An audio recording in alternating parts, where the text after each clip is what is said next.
everything paranormal. Para X. The views expressed and the opinions given by the individual host and their guests do not necessarily reflect those of Para X, its affiliates, or its sponsors.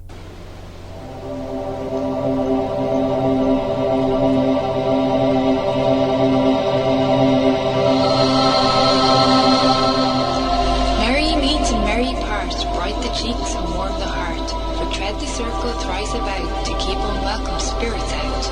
Abide within the law you must, in perfect love and perfect trust. Mind the threefold laws you should, 3 times bad and 3 times good. These 8 words the read fulfill, and ye harm none, do what ye will.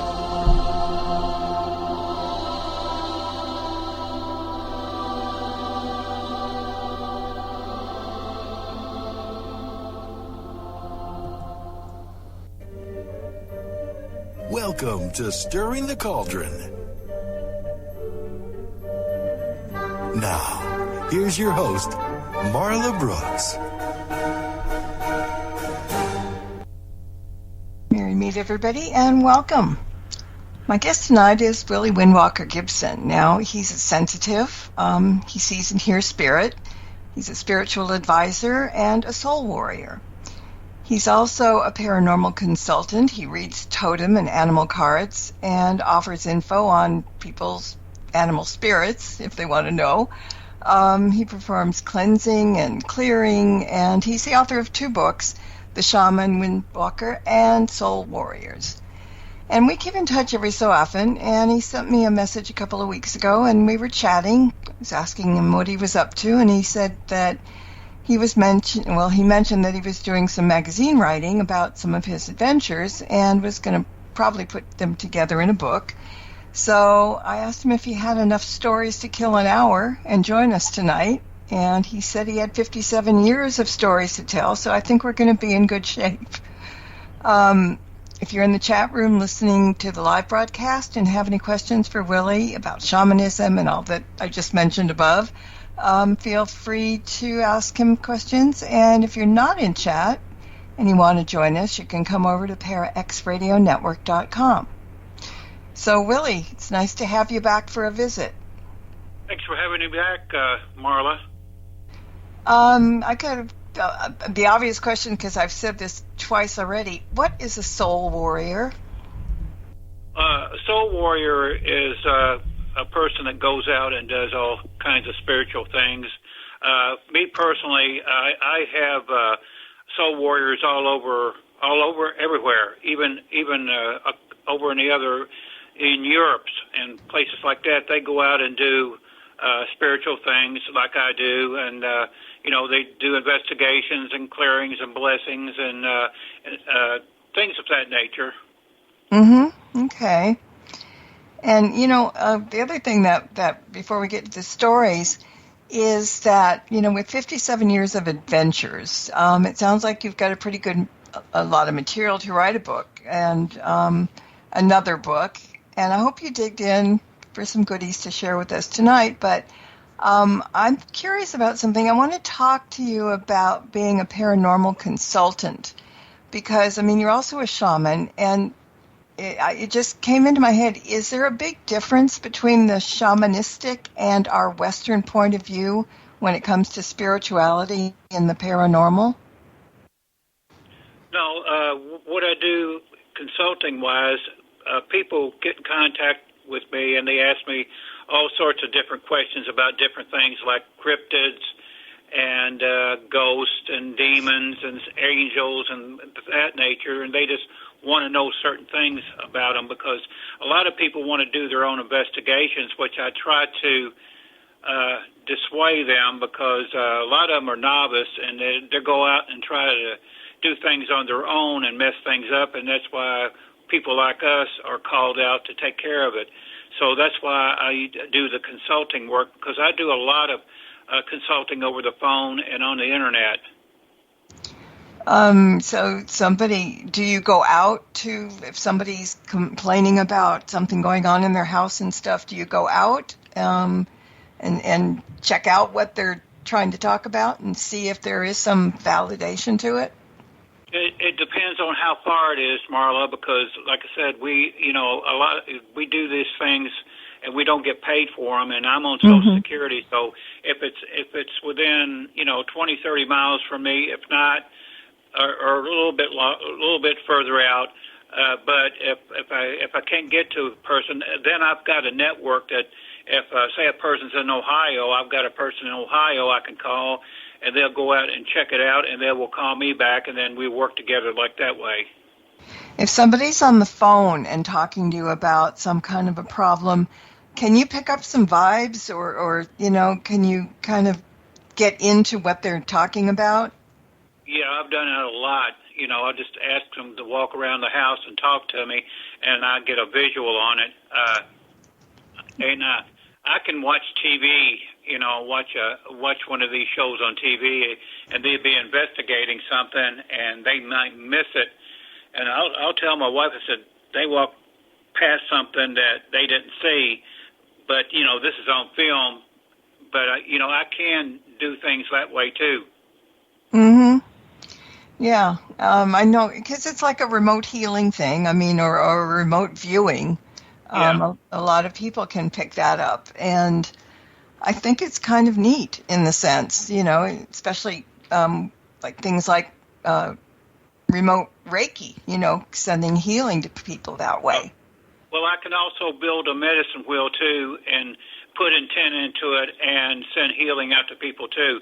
I've had people send me their picture or a picture of their loved one, and I'll put it in a medicine wheel and do my ceremony over it and prayers, and a couple days later I'll get a phone call back, hey, I'm feeling better, or I got well. Talk to me a little bit more about a medicine wheel. I've heard the term, but I'm not quite sure exactly what it is. So tell me about it. I live in an apartment now, so I have to do a smaller version, but when I had a house, I had many stones of different colors that I would go outside and build a round circle in a form of a wheel, and I have the four directions, north, south, east, and west, and I would get in the center of it, and if I knew where that energy was going, say, like another state over in a particular area, then I would send that energy like a portal to that person. That's interesting. And you have to be very careful when you're doing these things, too, because you are opening up a portal, and you have to do protections not only in that portal, but where it's coming out to, where it's opening up like a wormhole. You have to be very careful that you don't send something there that you don't want to be sending there. Yeah, it goes both ways, yeah. That's really kind of interesting. So you said now you have a smaller one in the house. Do you do a circle that you can get into, or you just do the circle and work with it without being in the middle? We have several prayer stations in the house, different. My wife has got different altars set up for different things, and she has different crystals and different stones that she can build a miniature medicine wheel in, and we put the intent into that medicine wheel. Now, if we ask somebody to send us a photo, we can put the photo of that picture, into the center of the wheel and send it towards that person. I've done healings that way too, and so has my wife. Yeah, it's kind of amazing, the things that we do that maybe mainstream America or whatever don't even realize that they have, that we can. If you know how to work with energy, which we do, yeah, we can do that. It's all about energy all around us. It's all about intent. And if you get somebody out there that doesn't know what they're doing, they can really mess things up, opening up portals. Things will come out. I've had that happen to other people where they would go out and try that on their own, and they'd come in, Windwalker, this is happening, that's happening, I've seen this creature, da da da da da, and if I'm close enough, I'll go and do the closing of the portal. But if I'm way far off, I'll get somebody that I know that's in the general area, and I'll let them know what the case is, and they'll go take care of it for me and then get back to me. That's where the consulting comes in. Well, in witchcraft, we always say never open anything that you can't close, And that's true, because, if you open something and you're going to bring something in that you don't know how to do it, and you bring something in and then you can't get rid of it, this is never a good thing. Well, Marla, in witchcraft, people that doesn't know exactly what you do are really terrified of what you do, and they're afraid of you. And I've run into a few dark witches that I was in a store when here's one of my stories. I was doing readings in a New Age store one time, and I was sitting there doing my medicine cards, and this lady walks in, and she was dressed like Elvira. Okay, she was decked out, and she had a bone necklace on, and she had really thick makeup on, and she looked at me, and she says, I've heard of you, and she says, you're no more powerful than I am. And I said, won't you sit down? I had her sit down. We were looking at each other, and she said, aren't you scared of me? I said, what's to be scared of? And she says, I'm more powerful than you. I said, no, you're not. You just playing the part. You're making people, you're all powerful, but you're not. And I said, I'm going to let you in a little secret, lady. You're not well, are you? I said, I feel a negative energy coming off of you, and I feel you've got a dark aura. And she kind of, her face went blank, and she looked at me. She says, I have cancer. I said, I thought that's what it was. I said, for one thing you need to do, you need to get rid of all that black outfit and the black makeup and things, and be your true self. And when you do, come back and see me. And she got up, and she went into her pocket, and she pulled out this claw of a bear, a real claw. She says, this is to honor you. She said, I was wrong, and I'm sorry. I said, well, come back and see me when you transition back to who you are.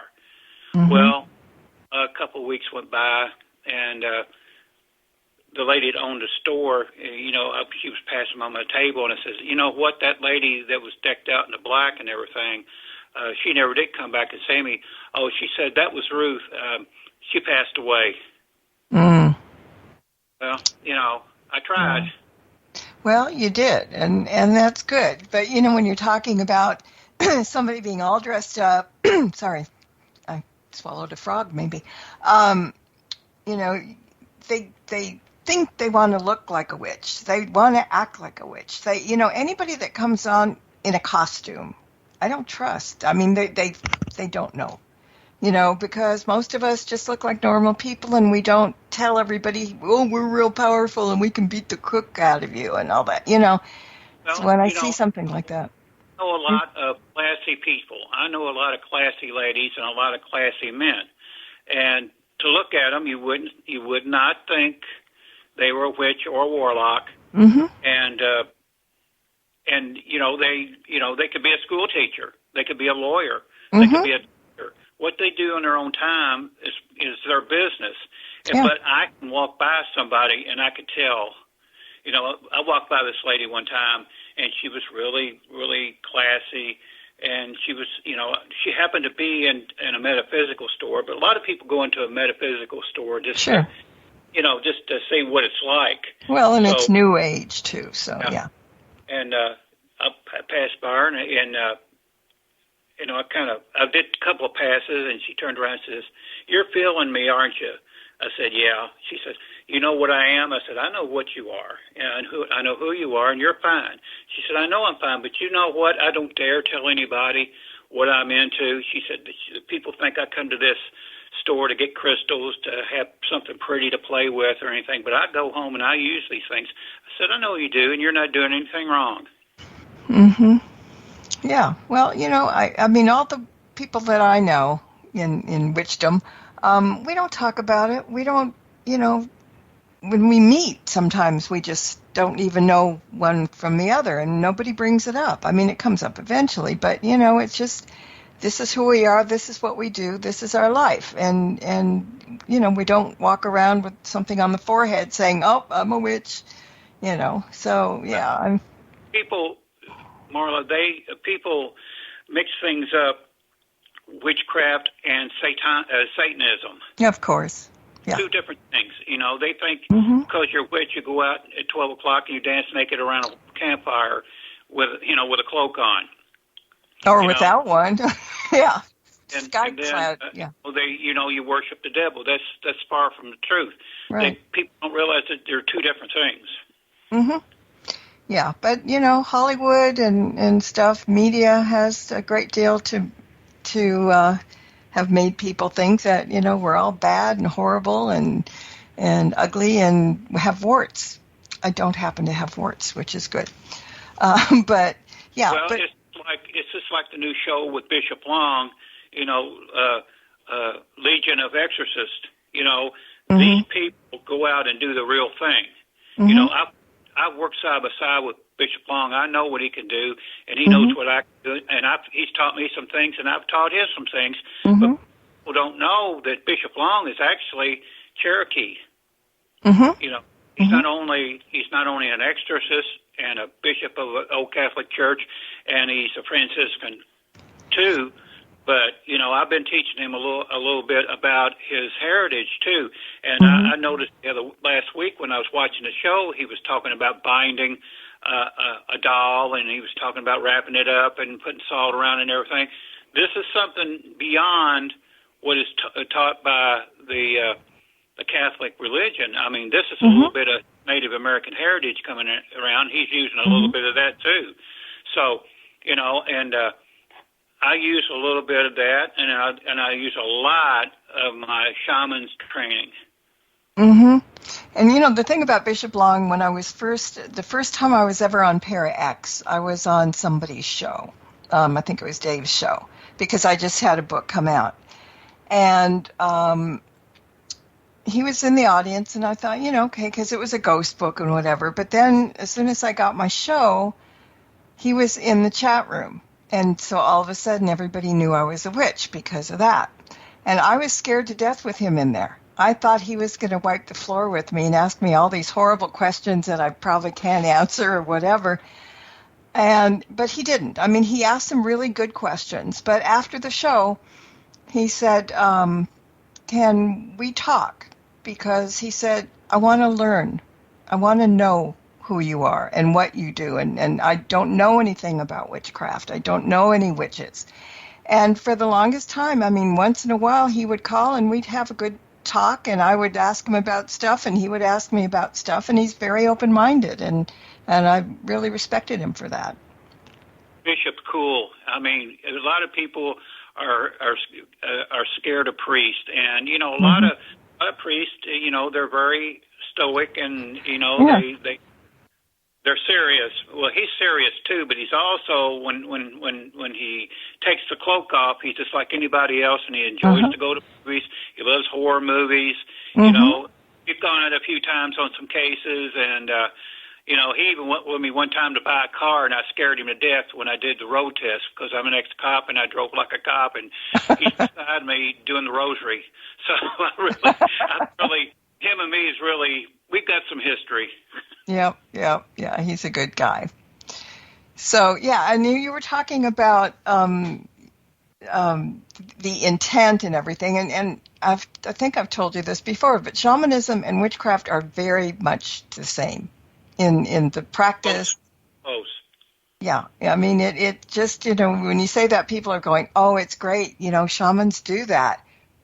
And they said, witches? They don't do that. They just sit around a cauldron and cackle. But yeah, I mean, shamanism, it's I think it's because it's both spiritualist. It's spiritualism. It's not religion. It's not, bad things. But it's very, very similar. Well, I'm also a Pentecostal minister, too. I was brought up in a Pentecostal house. I had 3 uncles that were ministers. My dad was a lay minister. He sent me to church on Sunday school, and people to say, well, you're a minister. You can't be a minister and a shaman. Sure I can. Why don't you go to the Bible, 1 Corinthians 12, and read it, and then come back and let me know what you think about it.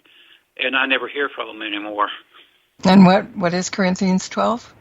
It talks about spiritual gifts. If you do it with the light of God, you'll have different spiritual gifts, the gifts of healing, gifts of prophecy, the things we do. Mm-hmm. Mm-hmm. And as long as you do it with good intent and within the light, Mm-hmm. there's nothing wrong with it. Yeah. Yeah, and I think some people think about Native American shamans as kind of mystics in a way. Why would they get that impression? Because of what they see on TV and the movies.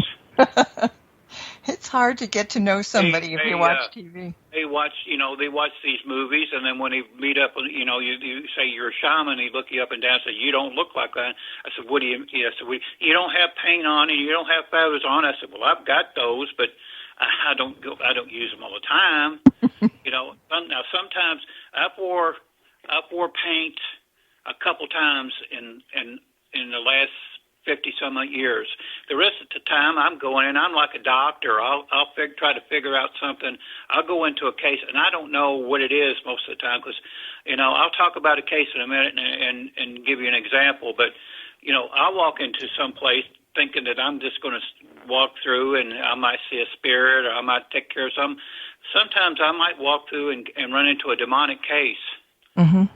And I'm there by myself, and I got to figure out what I'm going to do at the time because I don't usually carry anything like a phone or anything with me when I go into a spiritual case, because I don't want to be in the middle of something and somebody call me. Mm-hmm. Yeah. I go in, I have my medicine bag, and that's it.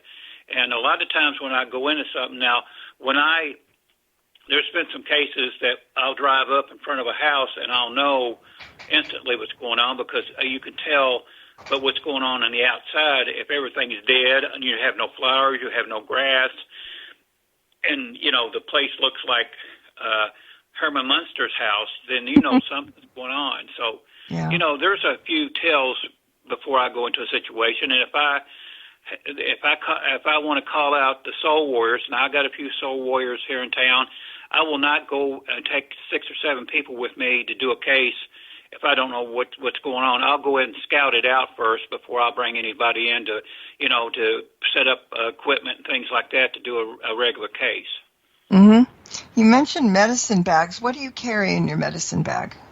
I carry sage. I carry holy water. I carry salt. I carry, when I got it, I carry red brick dust.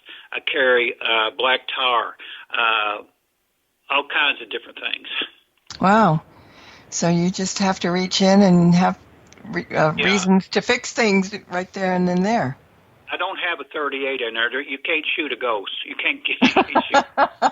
But you can pull out a sage stick and do a little damage. Mm-hmm. Well, some people believe that they can catch a ghost in a bottle too. So hey. Oh, I've seen spirit bottles in trees.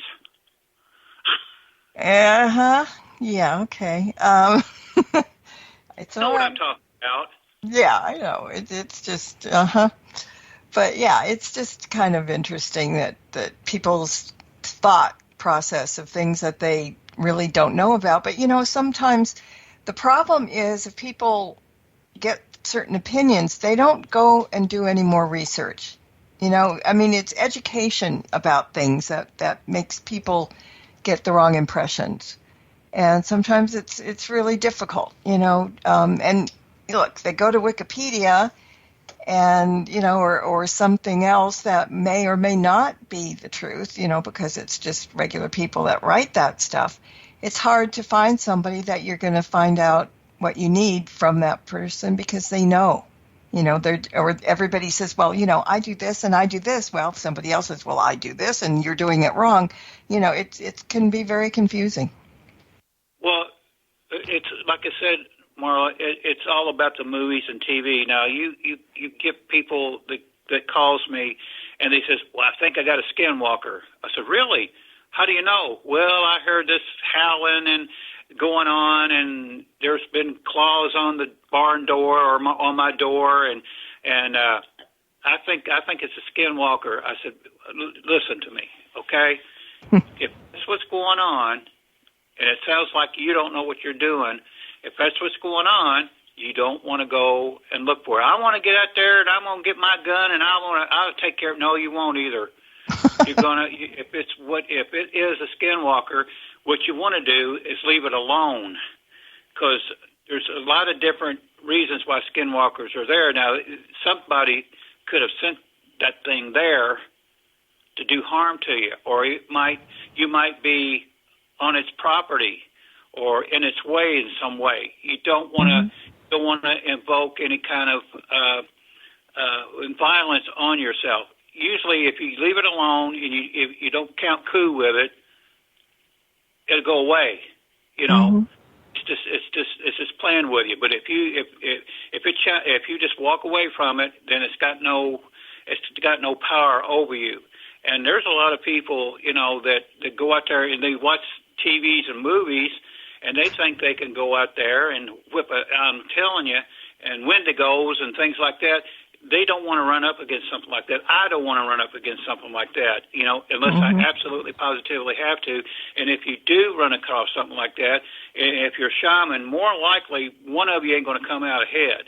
You might have to, you know, if you've got to battle one of these things, you've got to battle it to the death. And if I can keep from doing that, I'll just give people advice over the phone and say, just keep. I've had actual teams that has run across like a skinwalker case, and they'll call me, how do we get rid of it? You don't. You get in your car, you drive away. Well, we feel like we need to take. No, you get in your car and you drive away, and whoever it's bothering, unless it's killing something, unless it's killed a human being or something, or you just leave it alone, and it'll go away. And usually they do what I tell them to, and it goes away. But if you go out and challenge one of these things, it's not going to leave you alone. You know, it'll come after you no matter where you go. Yeah. And the interesting thing, you and somebody in the chat room are on the same wavelength, because before you said this, she asked a question to you. She wanted to know if the show or the Tales of Skinwalker Ranch has a detrimental effect on shamanism and native magic. What's going on, that TV show, I can tell you what's going on. I've never been there, but what has gone on, there's probably a crashed ship into that place underneath the ground. And if you can't take a stick of dynamite and blow that place open and go and see what's there, then there's something wrong with you, because you don't go 3 years now trying to find out what's going on there. There's portals in that place. You know, that's where the ships are coming in and out of. And yes, there are different types of animals that comes in and out of the portals. That's what's going on. But a shaman will tell you, you know, and I've seen them on there, leave whatever it is alone. Leave it alone. You know, yeah, there's a crash ship underneath that ground, and if you don't want to blast a hole in there and go in and take a look and see what it is, that's fine. But what they're doing, they're just playing to show whatever they can get out of it. Now they've got a spin-off. They're going to other places now. A spin-off. That should tell you something right there. Well, I mean, how can you trust TV shows anyway? I mean, they're up there for entertainment and not always truthful. Marla, let me tell you something. I've been asked to do several TV shows. Okay, I've done a couple, just guest star on one, and that's it. I've actually been asked to do a TV series. So has Bishop Long. Matter of fact, they wanted us to do one together, but they didn't work with us. Bishop said, well, I got a church I take care of. He's got a wife he takes care of. Can't you come to Louisville? I've got places all over Kentucky we can go to film, and we'll do one season, and if you like it, then that's fine. We'll talk about it later, but they will not do it. We had to go to Hollywood. We had to follow a script, and I told them, I'm not following no script. I'm not going to go places. Do you hear that footstep to us? Yeah, I see a ghost over there. If nothing's there, I'm going to tell you nothing's there, and I'm going to tell the truth. Well, you know, if you can't do it, you know, the money was good, they offered, but I said, we're the real deal, you know. We're not going to do that. Now, I seen Bishop Long on the show last week, and he did a great job. He started the show off, and he did it right his way. And they used an actor to portray him and what his story, and that's how he did it right, because he had control over it. Because I know Bishop Long, and he said, I'll do this, but you do it my way. So I could tell he had input in that show, and he's doing it right. Yeah. And a lot of people do. I mean, there are some legitimate people out there doing what they're doing, but there some things are so gimmicky, and all of those gimmicky shows are not on the air anymore, but there were a whole bunch of them that were just really awful. We're going to take a quick break, so everybody stay put, and we'll be back in about 2 minutes. There's more Stirring the Cauldron with Marla Brooks right after these important messages. I was in the hospital with my son for 18 months. When he got injured, I wasn't prepared, but I knew I had to be strong. When I was told about John's injury, I was in complete shock. I just remember rushing into his room and giving him a big hug and letting him know I was there. These veterans and families are just a few of the heroes we serve at Homes for Our Troops. For thousands of severely injured veterans, everyday life is filled with barriers. It was really the little things throughout the house. Counters that you can't roll up to. I had to drag my wheelchair down steps. I want to help, but he is so determined. At Homes for Our Troops, we build specially adapted custom homes with features like wheelchair access, roll-in showers, and automatic door openers that allow them to function independently and focus on their recovery and family. This house is freedom. It's hope. It's a new beginning. This house has given me my family back. To learn more, visit hfotusa.org. Throughout time, events have occurred that have shaped human history. Spirit voices from the past have many stories to tell, and for the past several years, channelers Barry and Connie Strom have been conducting live channeling sessions and relaying those stories and messages from those on the other side. We invite you to tune in to Barry and Connie's new show, Channeling History, on the Para-X Radio Network, every Sunday night at 9 p.m. Eastern, as they relay the messages of those voices from the past, the ones who have witnessed history firsthand, and those who have made history themselves.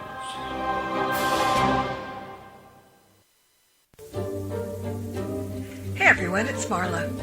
If you like tonight's episode of Stirring the Cauldron and the archive podcast as well, take a look at the show's YouTube channel and check out the dozens of shows that are there just waiting to be heard.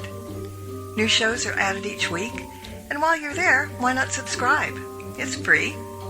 And if you click on that tiny little bell icon at the top of the page, you'll be notified when new shows are available. Just go to youtube.com and then type in Stirring the Cauldron Para-X and the link will appear. Just like magic.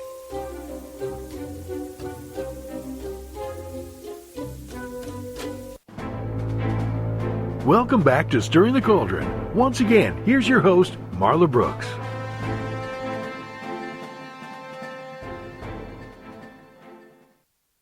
And my guest tonight is Willie Windwalker Gibson, and he's sharing some of his adventures over the years as a shaman. Willie, there's one quick other question from the chat room, and then I want to hear some stories.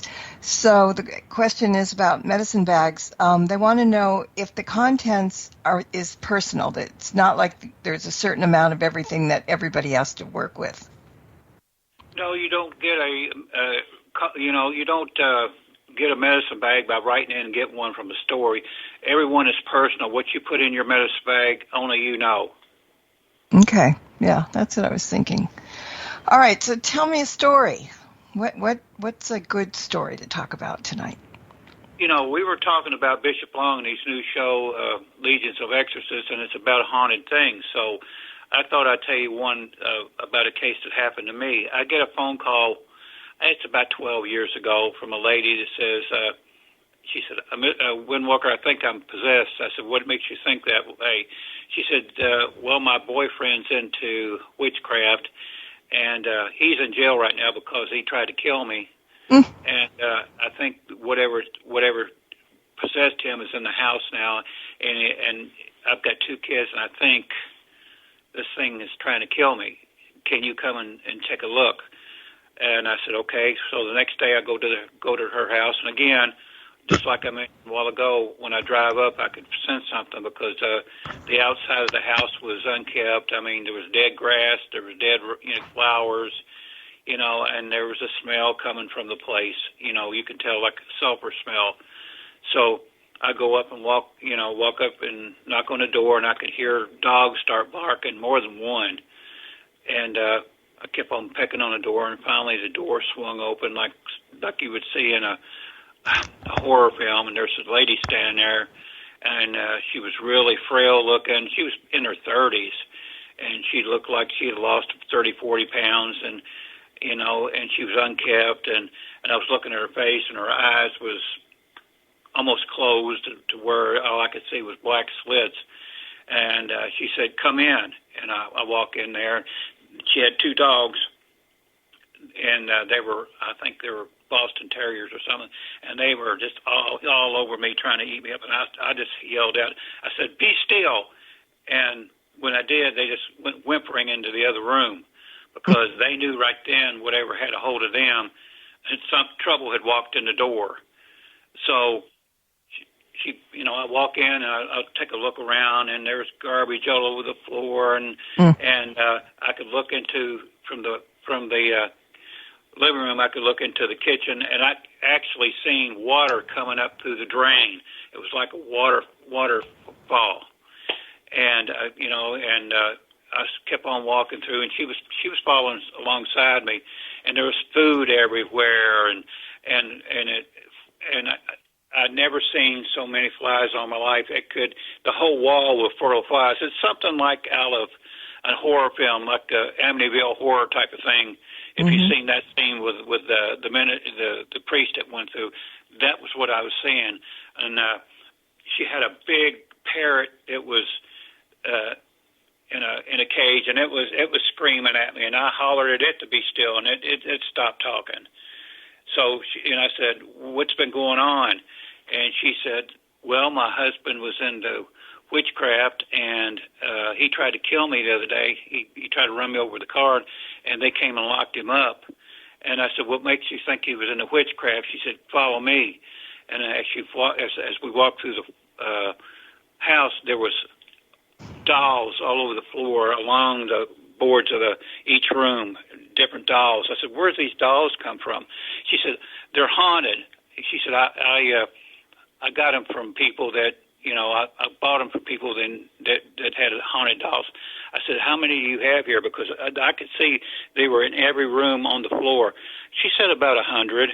And I kept on walking through, and as we reached back to the kitchen, there was a door that led out into the backyard. I said, "Let's go out in the backyard." And we went out in the backyard, and I was walking around, and there was a big hole in the yard, and there was crystals all around that hole. I said, "What is this?" She said, "That's my husband. He comes out here and does his rituals." Well, he had opened up a portal. I knew what it was. And I said, "Oh, I got a problem. I got a big problem." And we walked back into the house. I said, Can I go into the other rooms?" Went into the other rooms. She had two kids, but they were not there. They were at school. So I went into the kids' room, and the kids' rooms was kept really good. They were clean, and the beds were made. It was just outside the kids' rooms, almost like there was a barrier protecting the kids in some way. So I walked around. I said, "Do you have a cellar?" She said, "Yes." And I opened the door, was walking down the cellar with her, and I got about halfway because the cellar had about 4 foot of water in it. I said, "What the?" So we walked back up to the stairs, and I looked at her, and I said, "Now, what makes you think there's something in this house?" She said, "It's inside me. I could feel it." Well, I knew something was wrong. She was in oppression right there because I could see it. So I sat her down, and I asked her, I said, "When's the last time you had something to eat and drink?" She said, "It's been a while." She said, "I can't keep any food down. I can't keep any water down. Something's keeping me from nourishment." And, that told me something right there. So I had my bag with me, and I reached into my bag, and I said, I had a container of holy water, but it didn't say holy water on it. I do that for a reason. Opened it up and said, why don't you take a drink of water? You look like you need a drink of water. And she took it and put it up to her lips, and she got about halfway up with it, and then she spit it out. I said, what's the matter? She said, it's making me sick. I said, what do you mean it's making you sick? It's burning my lips. I said, okay. So I closed it back up and put it in my bag, and I went out and reached in there, and I pulled out a crucifix that Bishop Long had, it was one of the big crucifixes, and Bishop Long had blessed it for me. So won't you hold this for me? She said, no, get that away from me. I said, why? She said, get it away from me right now. And she was screaming out loud, and I took it, and I put it on her forehead. I said, still. Well, she arched back in that chair almost to a U shape. I mean, her chest was out and her hands were out to her side, and she was stiff. And I pulled the crucifix off of her head, and it made the sign of the cross on her head. It burned the sign of the cross was in her head. And she was just like she was hypnotized. And I started doing a prayer that Native American shamans use. It's almost the same type of prayer that when you're doing an exorcism that the Catholic Church has. And I did it, and I reached down and I pulled out my drum and I started beating. And the louder I got, the more stiffer she got. You could tell whatever it was fighting me. And all of a sudden, when I stopped drumming, I said, "Spirit, be gone. Evil spirit, be gone now." And she just kept being stiff, Oh, what I did, I took my sage stick out, I lit it up, and I went around her with a sage stick, and I started doing some more prayers. And as I was doing them, you could tell she was getting more relaxed and relaxed and relaxed. And then I took the cross back up and I put it on her forehead again. Well, this time, she let out a really big scream. And I said, "What is your name?" And when I said, "What is your name?" about 3 times, finally it said its name, which I'm not going to say on here. And when that happened, she fell back down normal in the chair. And she looked up at me. She said, "What happened?" I said, "Everything's okay now." Well, when I did all of that, Marla, and this is God's honest truth, I looked around. All the flies were gone. I don't know how they went. I don't know if they just disappeared, but they were gone. The water in the sink was gone. It wasn't shooting out of the drain. And the dogs, they were there. They were sitting in the middle of the floor. They were whimpering like regular dogs. The bird wasn't squealing at me anymore, and I knew the thing was gone.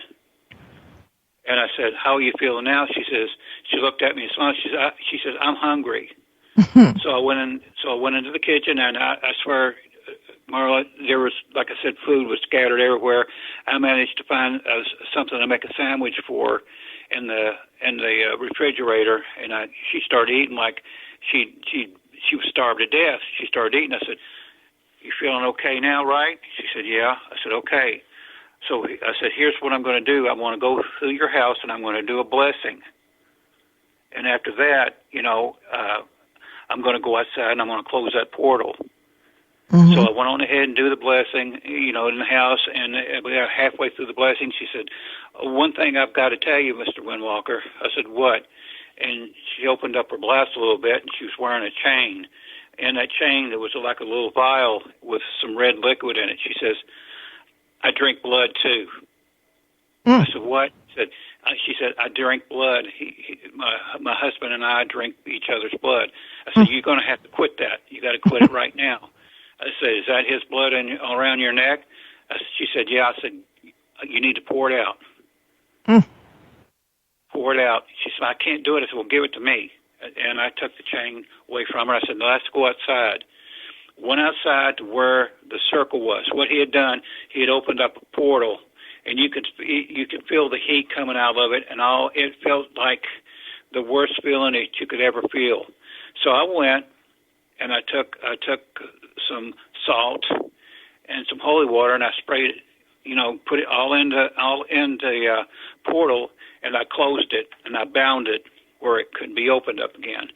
And when I did that, I looked at her, and she kind of looked at me like, wow, I'm feeling stronger. Well, it was taking her energy away from her. It almost killed her. She said, what are you going to do with that? What are you going to do with the blood? I said, I'll take it and don't worry about it. So everything was fine. I blessed the house. I got whatever it was. It left her. Whatever he brought out of that portal, I got rid of it. Now, it was a low-class demon, what it was, because if you have a real strong demon, you can't get rid of one of them in just one session. It might take months. Mm-hmm. What the thing was, it wasn't strong enough to hold on to them. It would have gotten stronger had I not came when I did, and the guy was in jail. So I went on ahead and left. I had that blood. What I did, I stopped by a cemetery and I buried the blood chain in a cemetery on the sacred ground. Mm-hmm. And I went back. I went home. Well, about a week later, I got a phone call, and it's her, and he had gotten out of jail, and he wanted to talk to me. Well, I'm an ex-police officer, right? Mm-hmm. Well, he called me, and he was threatening me because I closed his portal, and I actually blocked off all his power, his negative power, his evil power. Oh, he's going to do this. He's going to do that. He's going to come after me. He's all powerful. I said, you don't want to mess with me. I said, look around your house. Look at your portal. It's blocked. I closed it. Do you really want to mess with me? And there was a silence over there, and I said, something else, too. I said, did you like being in jail? I said, I'm an ex-police officer. I got a lot of friends down there. I'll make a phone call, and you can be there within an hour. Still no sound. And then there was a plunk. The phone hung up. Well, I took his little power away from him. And after that, I didn't hear anything else from him. Well, that's good. When you go out on something like that, what kind of protection do you do on yourself? Well, I usually do a prayer, and I call my spirit guides in, my warrior guides, and I wear my amulet, my shaman's amulet, which, I actually had Bishop Long bless that too. So I carry a lot of things that he's blessed with me, besides the things that I blessed. Now, the dolls she had around there, I forgot to tell you. I said, you need to get rid of these dolls. I said, get them out of the house. She said, I can't do that. I said, you need to get them out of the house. If you don't get them out of the house, you're going to start feeling bad again. So I don't know if she got rid of them. And I even offered to take them out, and she said, no, I'll get rid of them. Whether she got rid of them, I don't know. But there was over 100 dolls in there that were haunted that he was drawing energy off of too. But when I did the blessing, I went to every doll, and I blessed that doll. But I still wanted them out of the house. Mm-hmm. Yeah, I mean, it's really creepy. I mean, dolls can be creepy, but, there's a lot of people like you who go in and fix things, and then they call you back, a week, 2 weeks ago. Well, it's back now. Yeah. I'm sure you've had that happen. Yeah. And there's nothing you can do because they really, whether it's conscious or subconsciously, they want that to be back there, I think. Do you think? Yeah, well, people don't realize when we go in and we run across something like that, I'm talking about me personally, it takes a lot out of you to do battle with whatever is in there. It's not like you see on TV, you see they do these stories where a guy or a priest will walk in or a minister will walk in and da-da-da-da-da and everything's over with. They don't realize that that's TV. Sometimes it takes several times doing things to get rid of something. I've actually had, here's another story, real fast story. Sure. I get a phone call, and it's a minister of a church. It's a Windwalker. She said, I've got a lady, I got a family that's in trouble. He said, I went over to the house. There's something in the house. I've even took some more people from the church over there. We've done prayers. We've walked around the outside. We've done prayers. I've done holy water. I've done the whole 9 yards, and I can't deal with it. I can't get rid of it. He said, I need your help. Will you help me? I said, sure.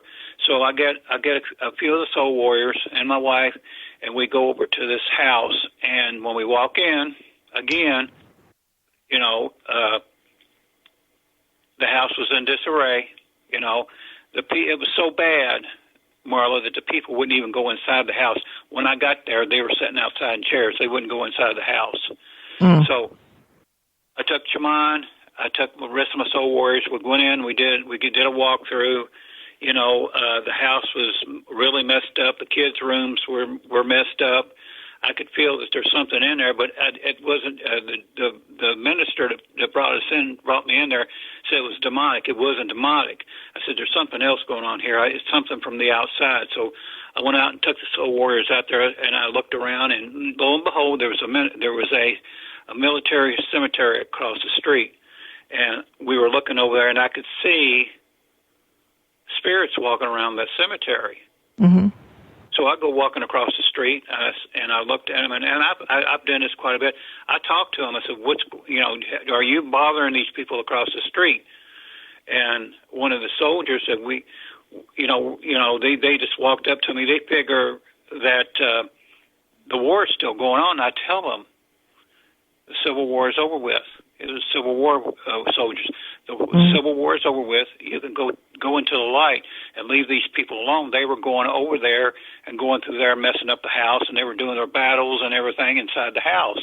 Well, when I did that, I explained to them what was going on. I told them how to go to the light and all that, and they went to the light. I went back across the street. I went into the house. House felt okay. I took the rest of the soul warriors in with me. I said, walk through and see if you feel like what I feel. And they, my soul warriors are mediums. Most of them are. Mm-hmm. And they also know how to do the tech stuff and all that, but most of them are mediums. And they walked down and said, we don't feel anything in there either. So just to put the people at ease, I go through the house and I do a blessing and I do saging and all that. I said, everything's okay. We got rid of everything. So I got them back in the house, and lo and behold, everything felt really good to them. He said, thank you, Mr. Windwalker, for getting rid of that demon. I said, you didn't have a demon. You had some lost souls were in here. They didn't realize they were dead, and they were having battles. You're living on a battleground right now. And I went on ahead and I blessed the inside of the house. I said, I'm going to bless the outside of the house, and everything's going to be okay. Well, after I did that, everything was okay with that case, and I called the minister back and said everything's okay, and I got rid of the problem. Yeah, see, that's the thing. Everybody said if something goes wrong, if something, you get a bad feeling, oh my God, it's a demon. Again, Hollywood does that. I don't know if there's any demons left. I mean, Zach's got rid of most of them, I think. Probably so. Yeah, send them off to the white or down to hell where they belong or something. Yeah. But yeah, I mean, the Vatican, they only have maybe they said 300 cases in a year, perhaps. But there's a lot of people out there that are doing investigations, don't quite know the right way to do it, and it's a demon. Everything's a demon. So that's why Long started the paranormal clergy, because the regular Catholic Church would, they don't sanction a lot of these exorcisms. Right. And he's ran into cases where they actually really needed a priest and needed exorcisms, but they wouldn't get permission from the regular church. So that's why Bishop Long is the bishop of the old Catholic Church, because he doesn't have to get permission. He is, one of the head leaders there. He'll go in and do an investigation, and if he figures that there's an exorcism warned, on a person or even minor rites in a house, he will go ahead and do it. He don't have to give permission. He's the one that gives permission for the demonologist to go out and look around and come back and tell him what's going on. Yeah. So he doesn't have to do. That's why he did the paranormal clergy when he did, so, you know, people could go get help. Yeah, and the right way from somebody who knows. Yeah. We are just like a minute or two away from having to get the heck out of here. Where can people find you? You have a website, you have Facebook. Where can people find you and find your books and all that good stuff? I'm on Facebook. They can reach me on crystalchief55 at AOL.com. My books can be found on Amazon, The Shaman, Windwalker, and The Soul Warriors. I write a column every month for Underground Paranormal Magazine, which I'm going to take. I've been writing for them for about 3 years, and I think I'm going to take all my stories. I've already got with the publisher of the magazine. I said, can we get my stories out of, you know, the files and maybe turn it into a book here in a few months? And they're perfectly willing to do that. So I'll have a Shaman's Tales coming out soon, and they're stories like what I just talked about. I've got ghost stories, angel stories. I've got a lot of ET stories in there and aliens and all sorts of things, so people would enjoy them. And it comes with artwork too. Nice. And hopefully you'll come back and tell us some more stories because they're really interesting, and yeah, that would be fun. Yeah, pick a topic in paranormal, Marla, and we'll talk about it because I've done it all. Okay, that sounds good.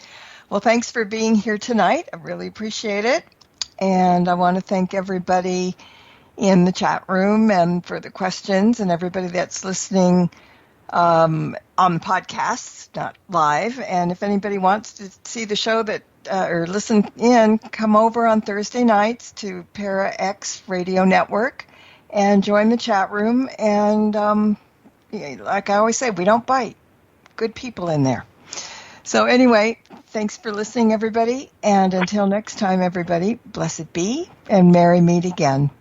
Good night. This has been another edition of Stirring the Cauldron with Marla Brooks. Be sure to tune in next week at the same time for another great guest and more fun. Any rebroadcast or other use of this program without permission is strictly prohibited. Copyright 2009. You have been listening to the Para X Radio Network.